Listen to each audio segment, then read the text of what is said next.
Setelah peristiwa yang menunjukkan kesetiaan Hizkia itu, datanglah Sanherib, Raja Asyur, menyerbu Yehuda. Ia mengepung kota-kota berkubu dan berniat merebutnya. Ketika Hizkia mengetahui bahwa Sanherib datang hendak memerangi Yerusalem, ia berunding dengan para panglima dan pahlawannya untuk menutup segala mata air yang terdapat di luar kota, dan mereka itu bersedia membantunya. Maka berkumpullah banyak orang. Mereka menutup semua mata air dan sungai yang mengalir dari tengah-tengah negeri itu. Kata mereka, "Mengapa raja-raja Asyur harus mendapat banyak air kalau mereka datang?" Dengan sekuat tenaga, Hizkia membangun kembali seluruh tembok yang telah terbongkar, mendirikan menara-menara di atasnya, dan tembok yang lain di luarnya. Ia memperkuat juga Milo di kota Daud, dan membuat lembing dan perisai dalam jumlah yang besar. Ia mengangkat panglima-panglima perang yang mengepalai rakyat, menyuruh mereka berkumpul kepadanya di halaman pintu gerbang kota, dan menenangkan hati mereka dengan kata-kata, "Kuatkanlah dan teguhkanlah hatimu.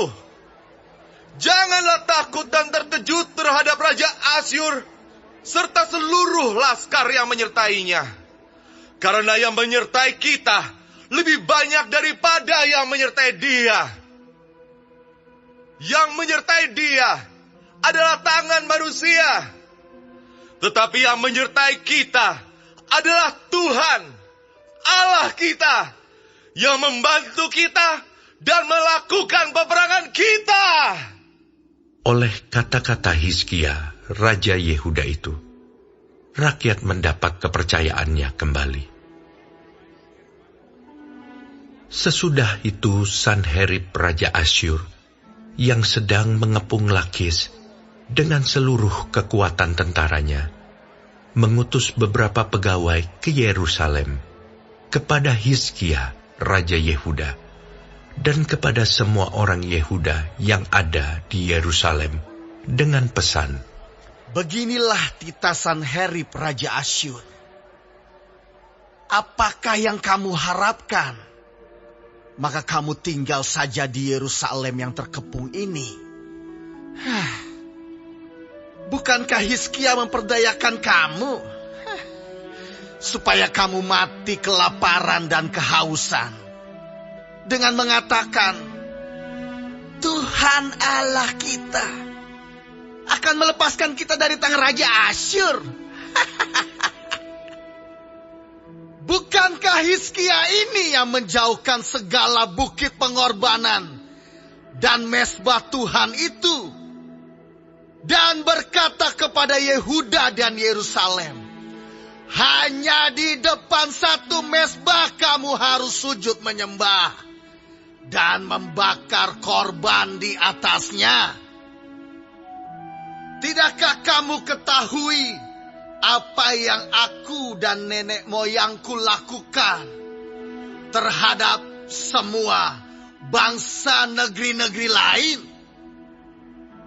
Apakah para Allah bangsa-bangsa segala negeri itu pernah berhasil melepaskan negeri mereka dari tanganku?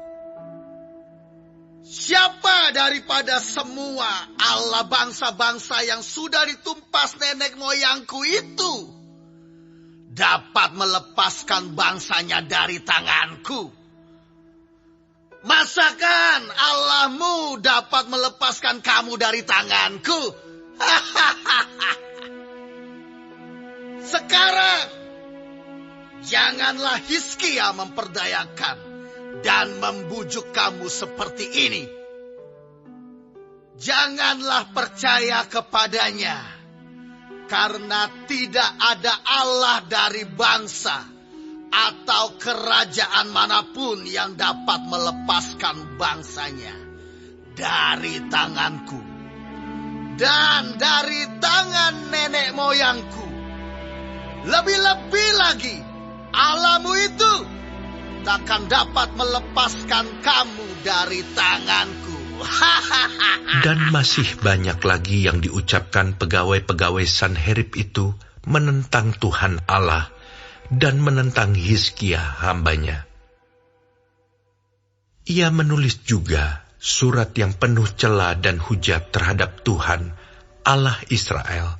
Bunyinya, sebagaimana para Allah bangsa-bangsa segala negeri lain tidak dapat melepaskan bangsanya dari tanganku. Demikian pula Allah Hizkia takkan dapat melepaskan bangsanya dari tanganku.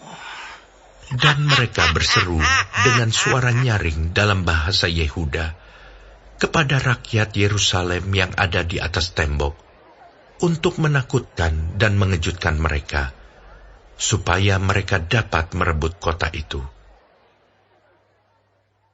Mereka berbicara tentang Allah Yerusalem, seperti tentang para Allah bangsa-bangsa di dunia, adalah buatan tangan manusia. Tetapi oleh karena itu, Raja Hizkia dan Nabi Yesaya bin Amos berdoa dan berseru kepada sorga.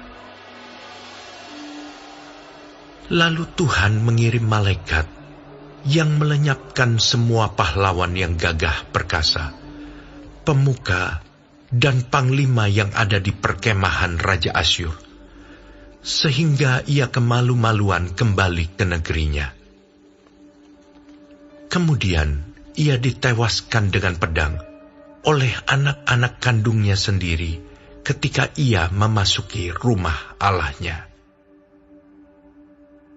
Demikianlah Tuhan menyelamatkan Hizkia dan penduduk Yerusalem dari tangan Sanherib Raja Asyur dan dari tangan semua musuhnya. Dan ia mengaruniakan keamanan kepada mereka di segala penjuru. Banyak orang membawa persembahan ke Yerusalem untuk Tuhan dan barang-barang berharga untuk Hizkia, Raja Yehuda itu.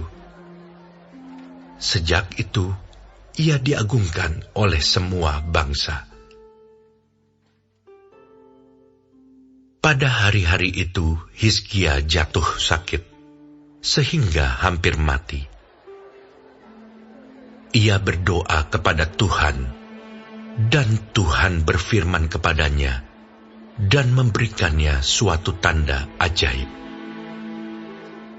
Tetapi Hizkia tidak berterima kasih atas kebaikan yang ditunjukkan kepadanya, karena ia menjadi angkuh, sehingga ia dan Yehuda dan Yerusalem ditimpa murka. Tetapi ia sadar akan keangkuhannya itu, dan merendahkan diri bersama-sama dengan penduduk Yerusalem, sehingga murka Tuhan tidak menimpa mereka pada zaman Hizkia.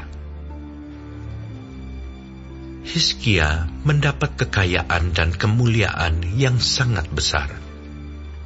Ia membuat perbendaharaan-perbendaharaan untuk emas, perak, batu permata yang mahal-mahal, rempah-rempah, perisai-perisai, dan segala macam barang yang indah-indah.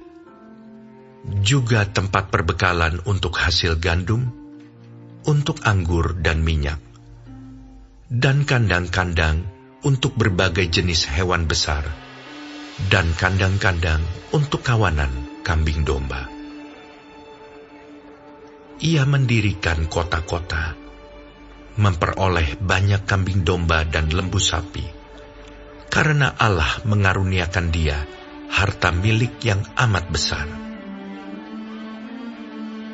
Hizkia ini juga telah membendung aliran Gihon di sebelah hulu dan menyalurkannya ke hilir, ke sebelah barat, ke kota Daud. Hizkia berhasil dalam segala usahanya. Demikianlah juga ketika utusan-utusan raja-raja Babel datang kepadanya untuk menanyakan tentang tanda ajaib yang telah terjadi di negeri. Ketika itu Allah meninggalkan dia untuk mencobainya, supaya diketahui segala isi hatinya.